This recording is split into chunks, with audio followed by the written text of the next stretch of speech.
The optimism of 6 months ago feels like a lifetime away. Those loud predictions of Bitcoin hitting $250,000 by 2025, they haven't just been proven wrong, they've vanished. The creators who were shouting the loudest have gone silent, and that excitement has been replaced by a very specific kind of heavy, quiet dread. Your group chats are ghostly silent. You're looking at the benefits packages from McDonald's or Wendy's because Chick-fil-A have already rejected you. And your girl is tired of you trying to explain to her for the 1,000th time why the future of money currently looks like a sinking ship. I get it. It's a lonely place to be. I feel you. I'm holding right alongside you. But I've also spent years studying the way humans and their emotions interact with money. I see the same pattern repeat every time the market tests our resolve. I promise that by the end of this video, you're going to feel a whole lot better about where we are, so let's get into it. The first thing I need you to understand, that pit in your stomach right now, that's not weakness, that's biology. Your brain was built to detect threats, and right now, watching your net worth drop by thousands is treating that exact same way it would treat a predator coming straight at you. You're getting flooded with cortisol. Your fight or flight response is running at full speed. There's something called prospect theory, developed by psychologists Daniel Kahneman and Amos Tversky, and it states that the pain of losing $1 is psychologically about twice as intense as the pleasure of gaining one. So when you see a 40% drawdown, your brain isn't processing it as I lost 40%. It's hitting you with the emotional intensity of, oh crap, I'm going to have to go back to work tomorrow after all.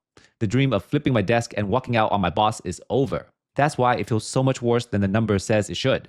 And every time you check the price and you know you're refreshing that feed way too often like a crackhead, you're giving yourself the opposite of dopamine. You're flooding your system with cortisol, the stress hormone. It's a feedback loop with one destination: sell, get out before you lose everything. As someone who sits across from clients in moments exactly like this, the sell button is the most expensive button you will ever press. The moment you sell, you don't just lock in your loss, you lock yourself out of the recovery. And there is one lesson from 200 years of financial history that never changes. When it comes to assets that humans have recognized as a store of value, recoveries always come. The only people who never participate in them are the ones who sold at the bottom. Think about who's on the other side of your sell order right now. BlackRock, Morgan Stanley, Schwab, Strategy, which now holds over 738,000 Bitcoin, nearly 3.5% of everything that will ever exist. The most sophisticated financial operators on the planet are buying what you're thinking about selling because they don't function on emotions. They function on a long-term plans and massive data. Let's keep going. Bitcoin has experienced a drawdown of 50% or more 6 times in its history. 2011, it dropped 93%. 2015, it dropped 86%. 2018, it dropped 84%. 2022, it dropped 77%. And today, we are sitting at roughly 40%. Crying about 40% decline in Bitcoin is like sending back your Chipotle because the mild salsa has too much kick. Maximum drawdown severity has been declining every single cycle. 84% in 2018, 77% in 2022, and right now we're sitting around 40%. The market is maturing. The correction are getting shallower. That's not a coincidence. That's what happened when institutional money built a structural floor underneath the asset. Analysts who pulled every 40 to 50% correction in Bitcoin's history found that the asset recovered to a new all-time high in every single recorded instance since 2014. Every one of them. The average recovery time was 9 to 14 months. The average gain from trough to next cycle peak was 3.4 times.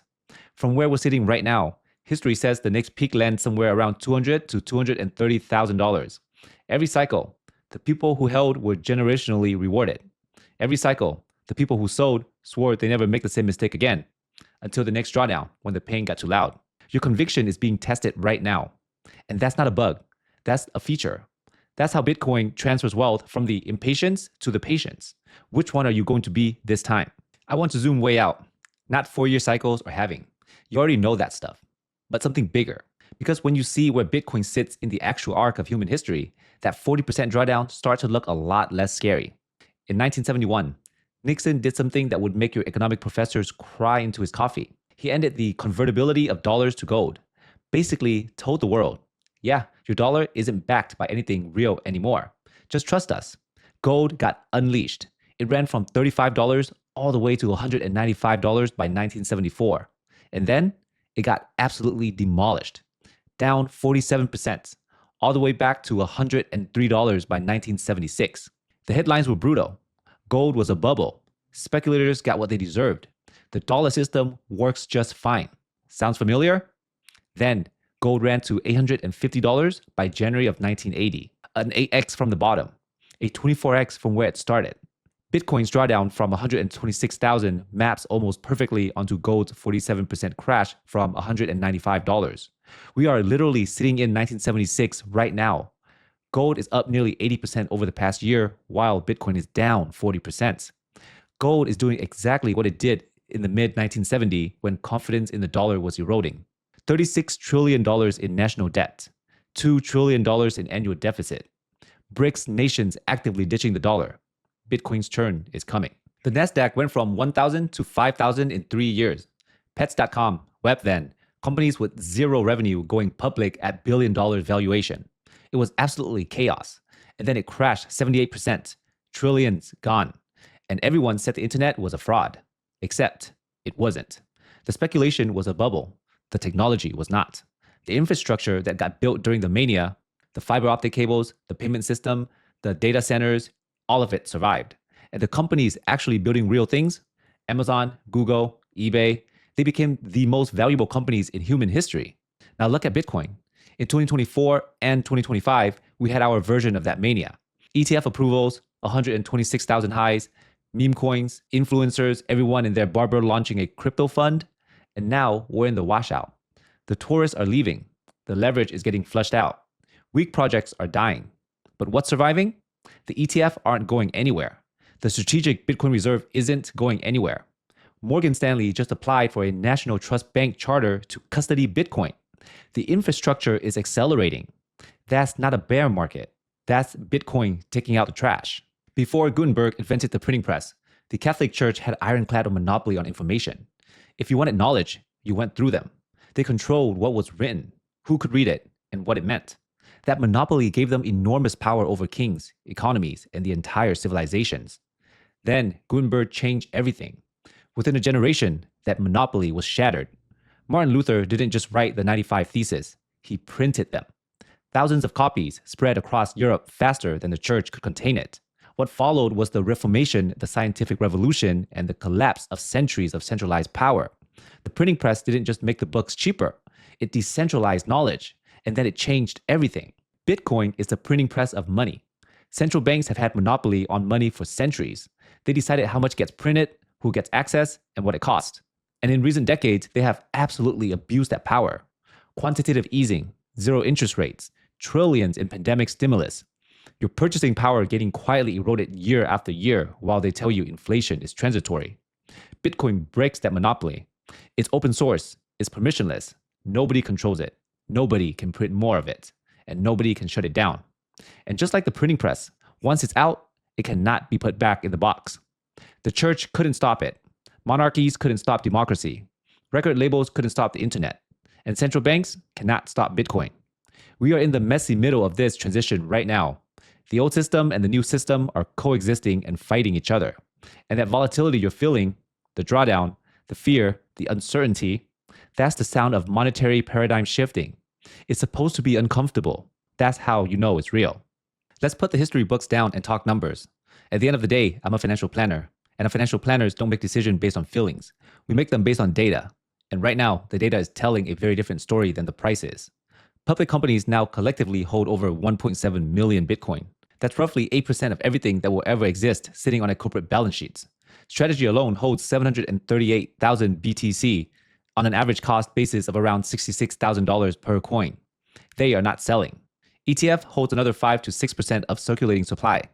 The US strategic Bitcoin reserve sits at over 200,000 BTC. When you add it all up, institutionals and sovereign entities control somewhere between 15 to 20% of all Bitcoin in existence. And these are not entities that panic sell. While Bitcoin price dropped significantly in Q4 2025 and into 2026, institutional declines only a fraction of that. And here's a number that should actually make you feel better. Even during the decline, spot Bitcoin ETF absorbed 18.7 billion in inflows in Q1 of 2026 alone. Institutions are trimming around the edges, but they are not running for the exits. There is a massive difference between those two things. Nobody in the Bitcoin bear camp wants to talk about this. We just watched the United States go to war with Iran. The Strait of Hormuz, one of the most critical shipping lanes on the planet, got blocked for weeks. Global oil markets went haywire. The stock markets tanked. And Bitcoin? Bitcoin held above 70,000 through all of it. Through every messy ceasefire headline, every escalation, and every moment the news cycles told you to panic, that is not the behavior of a speculative toy. That is the behavior of an asset finding its footing as a legitimate store of value under genuine geopolitical stress. Every bear who said Bitcoin would collapse in a real crisis just got their answer. ETF flows have already begun stabilizing. And when inflows returns, and they will, because the infrastructure is permanent, the supply available for purchase shrinks dramatically. The math on that is simple and it is relentless. The next halving in April 2028 will cut new supply in half again. Will it be explosive catalyst it was in prior cycles? Honestly, probably not the same degree. The new supply being cut is so small at this point that the direct impact is more muted than it used to be. But what it does do is serve as a psychological milestone. Scarcity is not a story. It's a mathematical certainty baked into the code. Sovereign adoption is accelerating, not slowing down. The US Strategic Bitcoin Reserve, Arizona, New Hampshire, Texas, with state-level reserves, 16 countries building national frameworks, the Czech National Bank buying, Abu Dhabi's sovereign wealth fund in the game, Morgan Stanley applying for a federal bank charter to custody Bitcoin. This is the game theory in real time. Once one major nation moves, the other can't afford to wait. The Genius Act passed.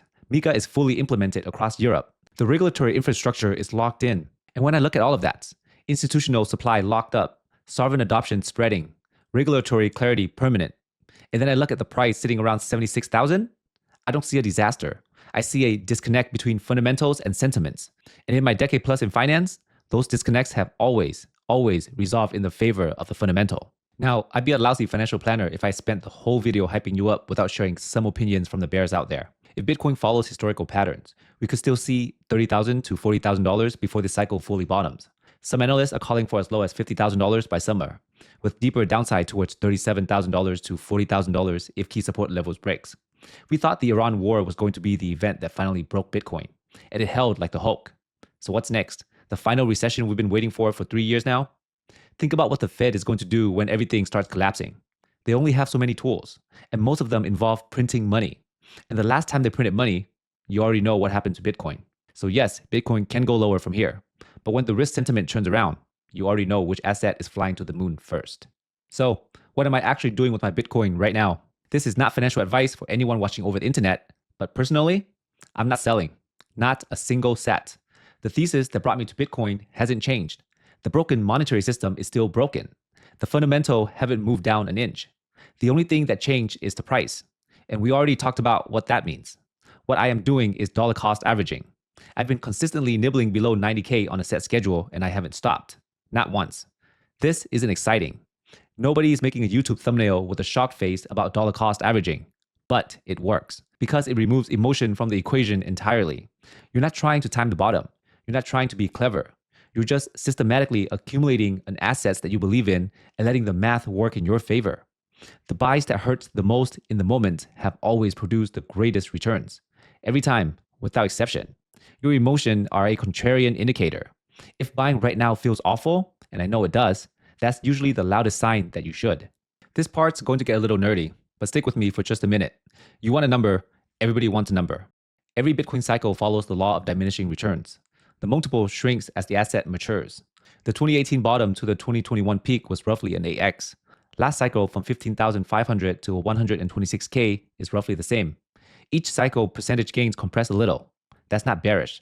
That's just what happened when trillions of dollars starts paying attention. If we are being genuinely conservative and not crypto influencer conservative where 500K is somehow the cautious take, let's assume we 4x from wherever this cycle bottoms. That's less than half of the multiple of the prior cycle. A 4x confirmed bottom somewhere between 30K to 50K gets us to $120,000 to $200,000. And $200,000 to $250,000 by 2030 becomes a reasonable and defensible number. Not a moonshot, just honest math. I know that's not $1 million Bitcoin prediction you were hoping for, but a 3x to a 4x return over the next 4 years would still make Bitcoin one of the best performing assets on the planet. Where else are you putting your money in fiat that comes anywhere close to that? Your savings account? Your bond portfolio? Your CD paying a 4%? You don't need Bitcoin to go to $1 million to change your life. You just need patience, a longer time horizon than most people are willing to have, and the discipline to keep stacking during bear markets, because that's where the real gains are built. If you have conviction, the bear market isn't a threat. It's the opportunity. That's literally it. That's the whole secret. So close the app, stop refreshing the price, go touch some grass, and let the math do its thing. Let me leave you with this. You made a decision based on a thesis, and that thesis that the world needs a scarce, decentralized store of value because the fiat system is broken. That thesis is more valid today than the day you first bought Bitcoin. Politics and lobbying have made the broader crypto picture a little messy. I get that. But Bitcoin specifically, the fundamentals are still as strong as they've ever been. Every war, every sanction regime, every geopolitical meltdown we've witnessed has done one thing consistently. It has exposed just how weaponized the dollar has become. When nations can get cut off from the global financial systems overnight, when the Strait of Hormuz get blocked and oil stops flowing, when enemies can't even settle a trade without going through a system controlled by their adversary, that's not an argument against Bitcoin. That's the entire argument for it. A neutral, borderless, unconfiscatable assets that no government controls and no nation can weaponize is not a fringe idea anymore. It's a geopolitical necessity. And the more chaotic the world gets, the more obvious that becomes. The ETF exists. The strategic reserve exists. 16 countries are building national frameworks. The infrastructure is not retreating. The price is retreating. And those are two very different things. Every major monetary shift in human history went through a period exactly like this. The early adopters got shaken. The media declared victory for the old system. Rational people started to doubt themselves. And every single time, the people who held their ground on the right side of the transition were rewarded beyond anything they could have ever imagined. This drawdown is the toll you pay for the generational wealth you receive. You already paid most of it, so don't get off the highway now, not when you're this close. I hope you found this useful. Have a meaningful day.